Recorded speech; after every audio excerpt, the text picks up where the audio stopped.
안녕하세요. 대단히 반갑습니다. 진실 보도의 어려움 송건호. 길가에서 택시 운전수들이 다투고 있다.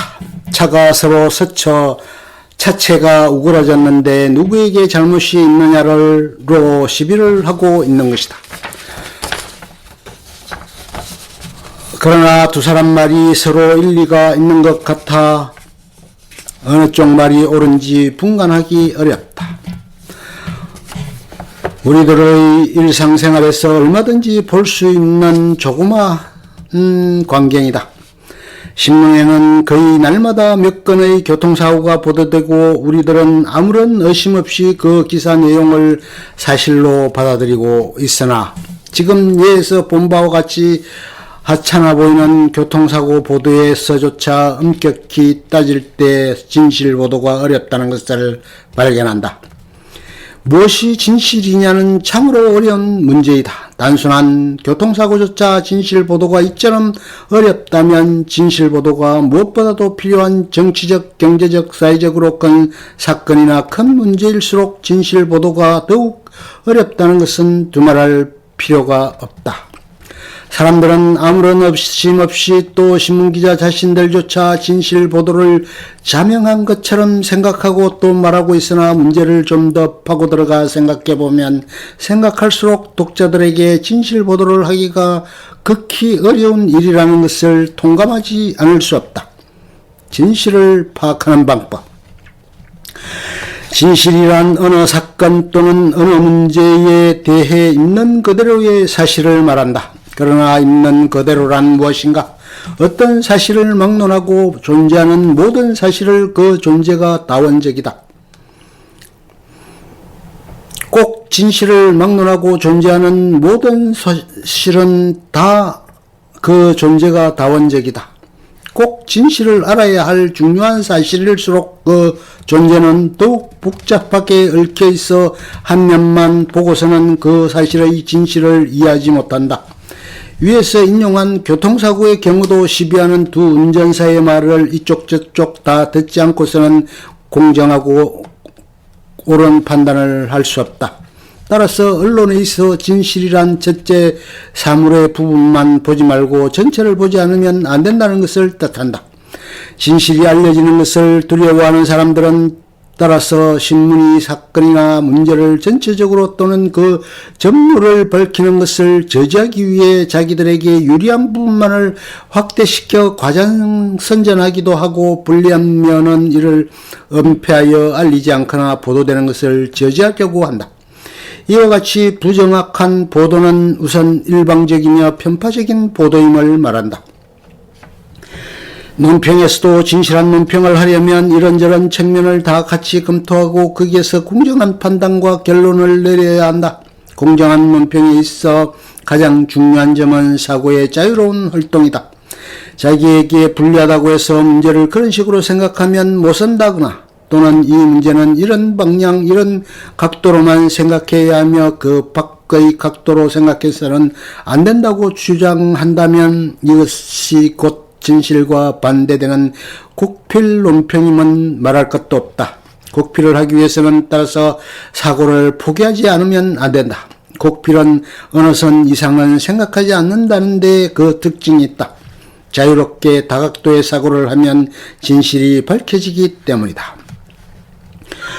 둘째, 언론에 있어 진실한 보도와 논평을 하기 위해서는 사물을 역사적으로 관찰할 줄 아는 안목이 있어야 한다. 어떠한 사물을 옳게 보도하거나 논평할 수 있으려면 그 사물의 의미 또는 가치를 올바르게 평가할 수 있어야 한다.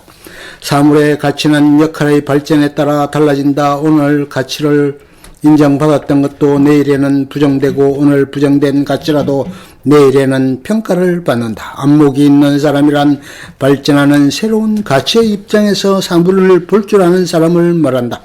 이렇게 말하면 사람치고 누가 발전하는 입장의 가치를 거부하겠냐고 말할 사람이 있겠지만 사회적 가치란 사회적 이해와 밀접한 관계가 있다. 자기의 이해관계에 따라 사물을 보는 입장이 서로 달라진다. 어떤 사람에게는 긍정적인 가치도 어떤 사람에게는 부정적인 부정적 가치가 된다. 이것은 이해관계가 서로 다르기 때문이다. 자기의 입장, 자기의 이해관계의 입장에 서서 사물을 보기 때문에 같은 사물, 같은 문제인데도 보는 관점이 서로 달라 견해차가 생긴다. 따라서 사물을 볼 때 소수의 이익이 아니라 다수의 이익, 태보의 가치가 아니라 발전하는 가치의 입장에 서서 판단하고 평가해야 한다는 이유가 여기에 있다. 셋째, 사물을 볼 때에는 어느 면이 더 중요하고 어느 면이 더 중요하고 어느 면이 덜 중요하다는 점을 똑똑히 식별할 줄 알아야 한다. 사실은 그 존재가 다원적이라고 했다. 교통사고가 발생했을 때 가장 중요한 점은 사고의 원인이 무엇인가이다. 버스가 전복했는데 차체가 어느 만큼 파손됐느냐는 그리 큰 문제가 아니다. 사건이 발생했을 때 가장 중요한 면이 그 사건의 근거가 되고 그렇지 않은 면이 그 사건의 조건이 된다. 따라서 사물을 옳게 이해하려면 그 사물의 어느 측면이 근거가 되고 또 조건이 된다. 따라서 사물을 옳게 이해하려면 그 사물의 어떤 측면이 근거가 되고 또 조건이 되는가를 예리하게 식별할 줄 알아야 한다. 근거와 조건을 어떻게 잡느냐에 따라 한 문제 또는 사건의 이해가 크게 달라지고 이미지가 전혀 달라진다. 보도기사에는 리드라는 것이 있다. 그 보도의 가장 중요한 부분을 리드로 하여 기사를 작성한다. 그런데 기사의 어느 부분을 리드로 잡느냐에 따라 기사가 독자에게 미치는 영향이 크게 달라진다.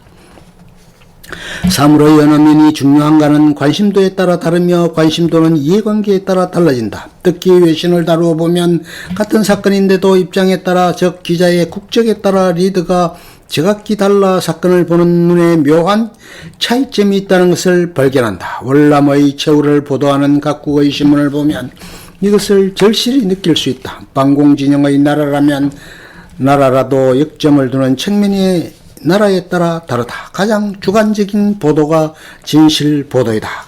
사실을 가장 정확하게 보도하려면 기사를 객관적으로 써야 한다는 말이 있다. 있는 그대로를 조금 더 주관을 섞지 않고 기사를 써야만 정확한 보도가 된다는 것이다. 그러나 객관적이라는 표현은 좀 주의해서 이해하지 않으면 안 된다. 왜냐하면 가장 정확하고 올바른 보도일수록 객관적이기보다는 오히려 훌륭한 의미에서 주관적이기 때문이다. 사태를 가장 정확하게 알리는 보도일수록 주관적이 되어야 한다는 이론은 얼핏 납득하기 어려운 말 같기도 하다. 그러나 구체적인 예를 들면서 설명해보면 조금도 모순이 아니라는 것을 깨달을 것이다.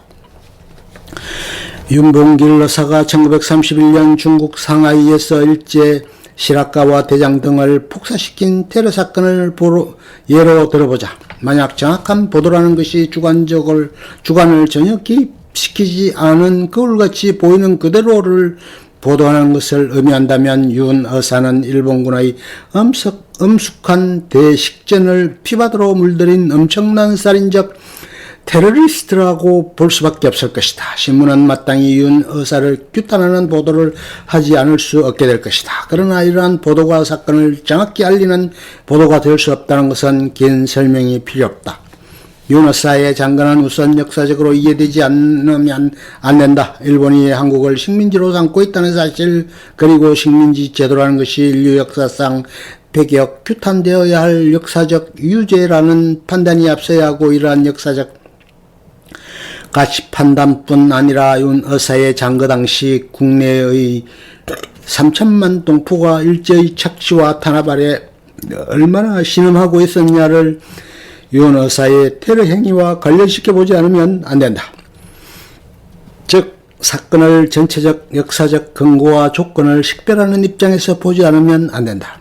이러한 판단 위에 서야만 이 사건의 핵심이 어디에 있는가를 비로소 파악할 수 있을 것이다.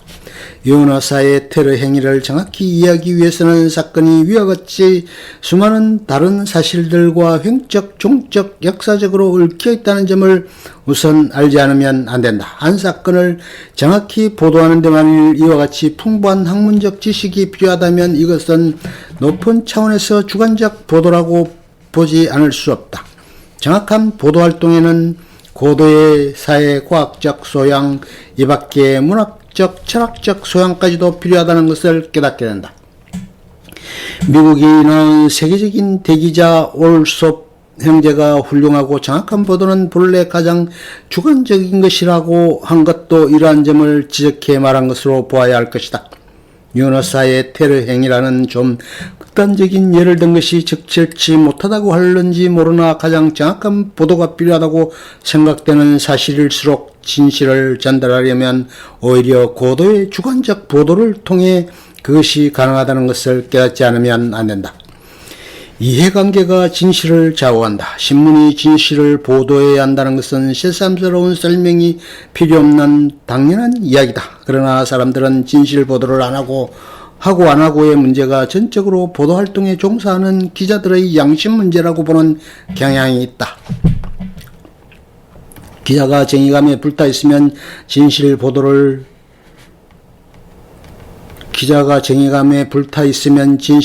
가감하고 그렇지 않으면 국피를 휘두른다는 것이다. 또는 좀 좋게 말해서 지적기술의 미숙에서 진실 보도를 못한다는 견해가 있다. 어느 편이나 다 같이 진실 보도를 하고 안 하고는 보도활동에 종사하는 기자 쪽에 책임이 있다고 보고 있는 점에서는 다를 바 없다. 그러나 이것이 지극히 비상적인 견해임을 면치 못한다. 물론 진실 보도를 하고 안 하고의 책임이 기자 쪽에 있다는 말 자체에 잘못이 있다는 것은 아니다. 다만 진실 보도가 안 되는 이유를 전적으로 기자들의 윤리 문제로 해소시켜버리는 것은 신문 제작의 현실을 모르는 불충분한 견해라는 것이다. 정확한 보도를 하기 위해서는 문제를 부분적이 아니라 전체적으로 봐야 하고 역사적으로 새로운 가치의 편에서 봐야 하며 무엇이 근거이며 무엇이 조건인가를 명확히 해야 한다고 했다. 그런데 이러한 준칙을 강조하는 까닭은 문제를 전체가 아닌 부분만 보고 새로운 것 대신 낡은 역사적 가치의 측면에서 보고 근거를 조건을 근거로 즉 중요한 점과 그렇지 않은 점을 뒤바꾸어 보는 데에는 그만한 이유가 있기 때문이다. 대학의 신문방송학과에서 배우는 것처럼 기사 작성의 기술이 미숙하기 때문이 아니라 근본적으로 특정 문제를 보도하는 데 어떻게 보도하느냐에 따라 이해관계가 크게 좌우되기 때문이다. 진실 보도는 보도다 아니다 라고 할 때 그것이 A를 B라고 보도하는 것을 지적하는 것이 아님을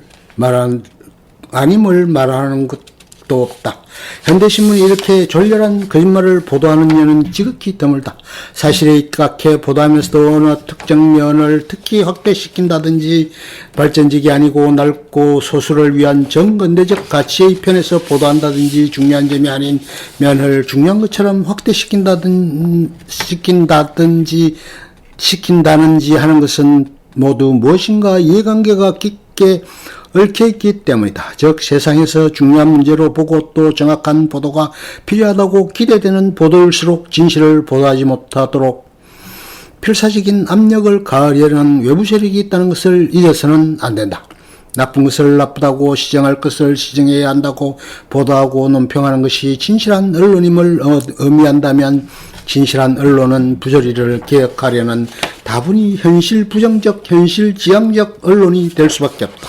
이와 반대로 만약 국필이 부조리한 현실을 추종하는 것을 의미한다면 표면상 온건하고 긍정적이며 따라서 건설적으로까지 보이는 것은 진실의 언론이라기보다 국필의 언론이며 그것은 더욱 그럴싸하게 보이기 마련이다. 진실 보도를 하려는 언론은 항상 현실 비판적이며 때로 현실 부정의 모습을 취하기 때문에 진실의 언론일수록 파괴적 언론으로 당시 권력에 의해 탄압받기 일쑤이다. 그러므로 진실 보도는 일반적으로 순환의 길을 걷기 마련이다. 권력에 저항하여 진실을 위해 살기는 어렵다. 양심적이고자 하는 신문 또는 언론인이 때로 형극의 길과 고독의 길을 걸어야 하는 이유가 여기에 있다.